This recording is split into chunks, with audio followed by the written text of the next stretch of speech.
अध्याय 2 बुद्धि का सौदागर। एक समय की बात है। गुजरात के एक छोटे से गांव में एक निर्धन लड़का रहता था। उसके माता पिता नहीं थे। गांव में उसके पास आजीविका का कोई साधन नहीं था, परंतु वह बहुत बुद्धिमान था। अपने पिता से उसने काम की कई बातें सीखी थी। एक दिन उसके दिमाग में एक अद्भुत विचार आया। उसने शहर जाने की ठान ली। शहर जाकर उसने एक सस्ती सी दुकान किराए पर ली। दुकान के बाहर एक बोर्ड लगाया जिस पर लिखा था बुद्धि का सौदागर। लड़के की दुकान के आसपास कई तरह की दुकानें थीं। फल, सब्जियां, कपड़े, जेवर, मेवे और रोजमर्रा की चीजों की। सारे दुकानदार उस लड़के की खिल्ली उड़ाते। भाई, यह दुकान तो बड़े गजब की है, अब तो अक्ल भी बिकाऊ हो गई है। लड़का उन बातों की कोई परवाह नहीं करता था।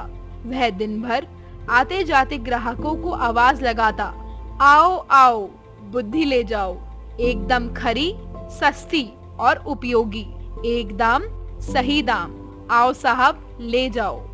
काफी दिन बीत गए। बुद्धि के सौदागर की दुकान पर एक भी ग्राहक नहीं आया। वह दुकान बंद करने की सोच ही रहा था कि एक धनी सेठ का मूर्ख बेटा उधर से निकला। उसे समझ नहीं आया कि यह कैसी दुकान है, कोई फल या सब्जी की होगी। मेरे पिता मुझे हमेशा निर्बुद्धि और मूर्ख कहते हैं, क्यों ना कुछ बुद्धि खरीद लूं। यह सोचकर उसने सौदागर से कहा, एक सैर का कितना पैसा लोगे? मैं बुद्धि तोलकर नहीं, उसकी किस्म के हिसाब से बेचता हूँ। मेरे पास तरह तरह की बुद्धि है। आपको कैसी बुद्धि चाहिए? तो ठीक है, एक पैसे में जिस तरह की बुद्धि आए दे दो। सौदागर लड़के ने कागज की एक पर्ची निकाली और सेठ के बेटे को दे दी। उस पर्ची पर लिखा था, जब दो झगड़ रहे हों तो वहां खड़े होकर उन्हें देखना बुद्धिमानी नहीं है।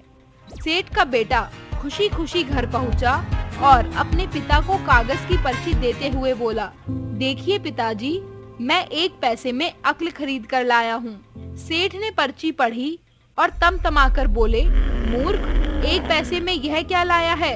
यह बात तो सभी जानते हैं, तुमने मेरा एक पैसा डुबो दिया। फिर सेठ बाजार गया। उस लड़के को बुरा भला कहते हुए बोला, लोगों को ठगते हुए शर्म नहीं आती? मेरा एक पैसा वापस करो। पैसा क्यों वापस करूं?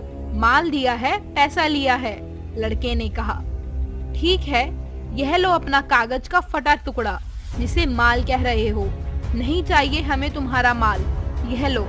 कहते हुए सेठ उसकी पर्ची वापस करने लगा। पर्ची नहीं, मेरी सीख वापस करो। अगर पैसा वापस चाहिए तो आपको एक कागज पर लिख कर देना होगा कि आपका बेटा कभी भी मेरी सीख का प्रयोग नहीं करेगा।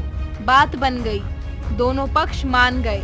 सेठ ने कागज पर हस्ताक्षर किए और अपना पैसा वापस लेकर प्रसन्न हो गया। समय बीतता गया। उस प्रदेश के राजा की दो रानियां थी। एक दिन दोनों रानियों की दासियां बाजार गई। वहां उनका झगड़ा हो गया। बात हाथापाई तक पहुंच गई। वहीं सेठ का बेटा भी खड़ा था, लेकिन वह कारनामे के अनुसार वहां से खिसक नहीं सकता था। सारे लोग चले गए, मगर वह अकेला ही खड़ा रह गया। बस फिर क्या था, दोनों दासियों ने उसे अपना गवाह बना लिया।